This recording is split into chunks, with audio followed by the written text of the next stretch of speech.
So, Rick, this is your first album you're releasing with Epic.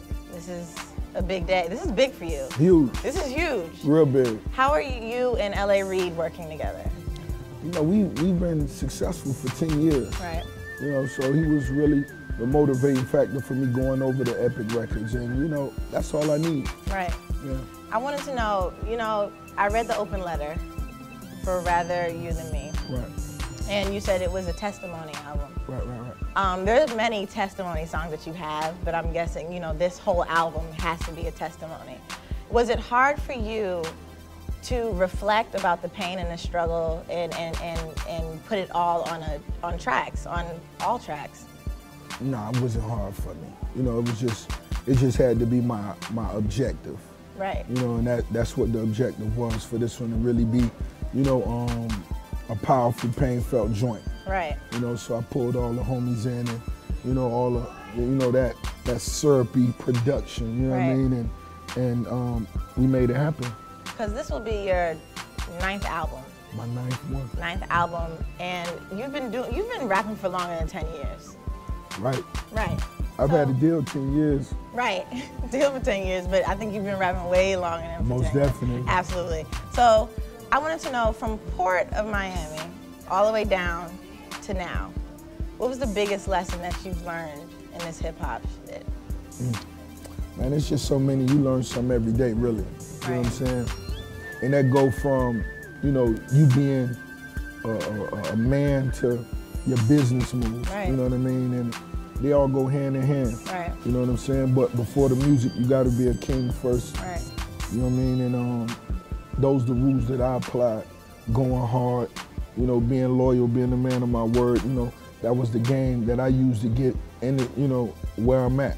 You know what I mean? It's just staying solid. And, you know, other than that, everything that I, you know, learned, you know, in the music game, I just took it as, you know, what it was. Right. You know what I'm saying? Right. I was a student, still is a student. And that's good. I mean, that's the most important thing, to always stay a student.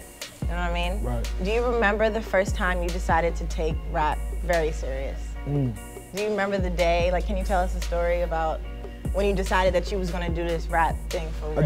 I remember when we was we was still in elementary school. Right. When, you know, the talk of, you know, us really being serious, you know, began.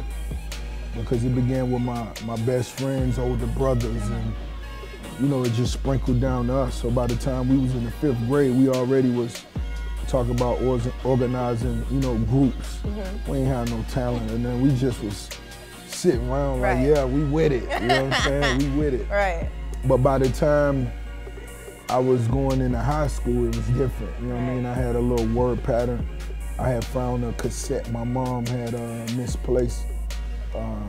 It was an instrumental cassette of Rebbie Jackson.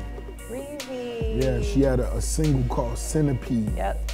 And my mom, that was one of my mom's favorite cassettes. The fact that people were listening to Rebbie, and I don't even remember mom saying that. And I remember taking the cassette and just listening to it, and I wrote raps to it for maybe 9 months to a year.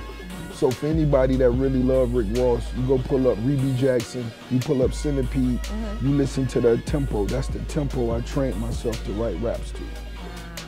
Yeah, because I remember I was listening to a Rakim interview, and he said that he likes to write his raps to John Coltrane.